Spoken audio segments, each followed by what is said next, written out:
What's it like to be a prisoner at a North Korean gulag? Well, let's talk about it. Hi, my name's Danny. I make educational content on North Korea. If you don't know, gulags are essentially huge concentration camps in remote regions, often with bitter climates, that house anyone who dares to dissent against the regime and their entire families. Right now, there are about 120,000 North Koreans in these gulags. Trigger warning, I'm going to share what these inmates go through, and it's very graphic. Rape and sexual torture are rampant. Prison guards like to take advantage of their position and assault female inmates. Those women who become pregnant are forced to abort, often in a brutal manner, such as an abortion induced by 3 men standing on a plank placed on the pregnant prisoner's stomach. And this is a drawing done by a former gulag detainee showing what they experienced or what they saw. I'm going to be sharing a lot of these drawings. We obviously don't have photos of what happens in these gulags, so these are the next best things. Or abortions are done by pushing a stick into the vagina or beating a woman to trigger premature labor. This is another drawing showing security guards forcing a pregnant woman to move her arms and legs like the hands of a clock for a long period of time, resulting in her miscarriage. Fetuses and newborns are thrown into the garbage, fed to guard dogs, or suffocated with a wet towel while the mother watches. The former North Korean army nurse said she witnessed abortions being conducted through the injection of motor oil into the wombs. Inmates, including children, are forced to work grueling jobs such as mining, farming, construction, and logging, often for as long as 18 hours a day. And they have no safety gear, they have no real equipment, they dig the mines by hand using only picks and shovels, they log trees using axes and handsaws. So there are a lot of accidents, and a lot of inmates end up dying from work-related injuries. And side note, if you break any of the tools that you work with, you get your fingers cut off. Inmates do all these grueling jobs without sufficient rations. They often get 30 kernels of corn per meal. So to supplement their diets, they have to catch and eat rodents, frogs, snakes, and insects. Inmates who work at the farms end up going through animal droppings for undigested grains to eat. One former inmate estimated that between 1,500 and 2,000 people in his gulag died per year from malnutrition. Physical and psychological torture is common. Prisoners' heads are covered with plastic bags and submerged in water. Their arms are cut off, as this drawing shows. One popular kind of torture is pigeon torture,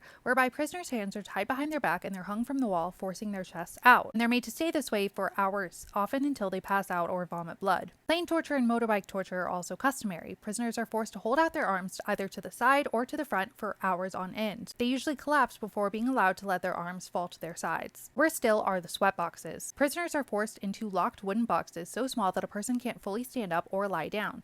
Instead, they're forced to kneel in a crouched position, their butts pressed against their heels. This cuts off the circulation and leaves their rear ends solid black with bruising. If left long enough in there, the person will die. The guards are trained to be merciless. If they show even the most trivial form of kindness, they are liable to be punished themselves. Prisoners are often beaten by security guards, and a lot of them end up disfigured. And trigger warning, I'm going to show some photos. I won't stay on this long, but these are North Koreans who were tortured in North Korea. A lot of inmates also end up dying from these beatings. Any little infraction can have these inmates executed. For example, one inmate was executed for picking up chestnuts off the road. Another hunger-crazed inmate was executed for stealing a leather whip, soaking it in water, and then eating the softened leather. Hangings and shootings are the most common form of execution, but other brutal manners exist too. For example, the man who stole the leather whip was executed by having his mouth smashed with a feces-covered stick. And the International Bar Association asked 3 renowned human rights judges to hold a hearing on North Korea's prison camps in 2017. One of them said that they were just as bad as, and perhaps even worse than, Nazi concentration camps. And he should know, he was held in multiple concentration camps, including Auschwitz. What I just covered doesn't even scratch the surface of these gulags, but that was my little overview. Please let me know if you have any questions or want any more information.